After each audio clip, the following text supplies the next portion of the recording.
Good evening, friends. We start tonight with the escalating situation at the Hanford nuclear site, America's largest nuclear waste storage facility in the state of Washington.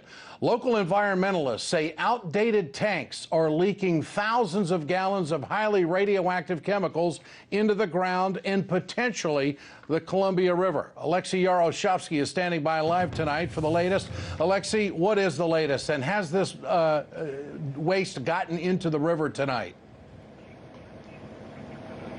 Right, Ed. Behind me, you can see Columbia River, and on the other side of the river, there's the building that's part of the Hanford nuclear site. I would ask my cameraman to zoom in on it so you can see how close we are to the actual site. Now, Hanford nuclear site had been producing nuclear-grade plutonium for decades. In fact, the plutonium made for the Fat Man bomb, which was dropped on the city of Hiroshima in Japan, was commissioned here. The facility was put out of commission after the Cold War, but it's still used as the nuclear waste storage facility, the largest in America, one of the largest in the world. In fact, 2/3 of America's nuclear waste is stored here. Now, since April 19th, there have been numerous reports that tanks holding this nuclear waste in this facility have been leaking. And we're talking about tanks which were created in the 1940s and 50s and 70s. They had never been designed to last for this long. And environmentalists we spoke with say that this may be a major environmental catastrophe. We spoke to one environmentalist who was just here a few days ago, and here's what he had to say.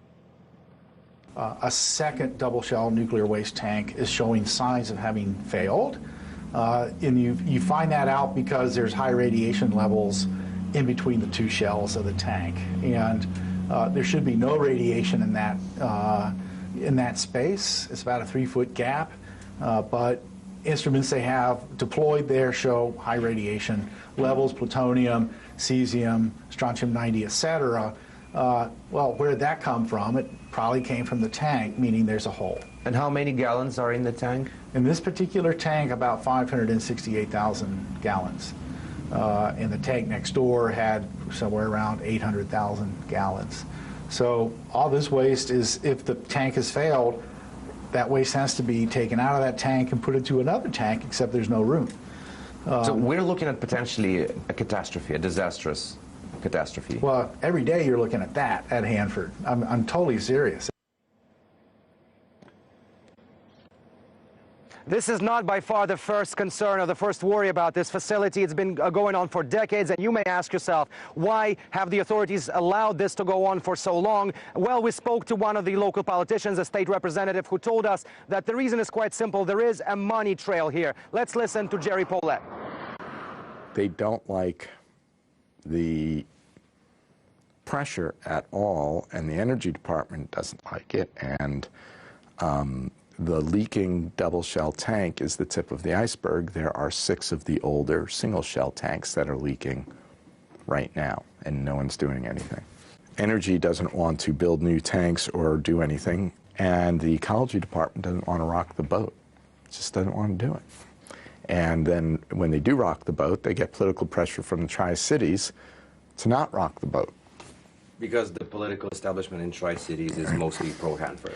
Not only pro-Hanford, but it's also tied up with, if you rock the boat, you might jeopardize the $690 million a year in funding for the vitrification plant, which will never work.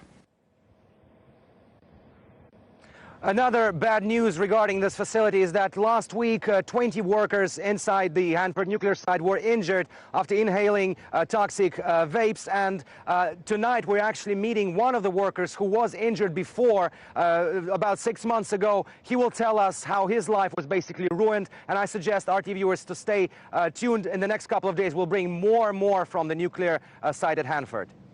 All right, Alexey Yaroshevsky reporting live tonight from the state of Washington at the site of the Hanford nuclear facility. Thank you, Alexey.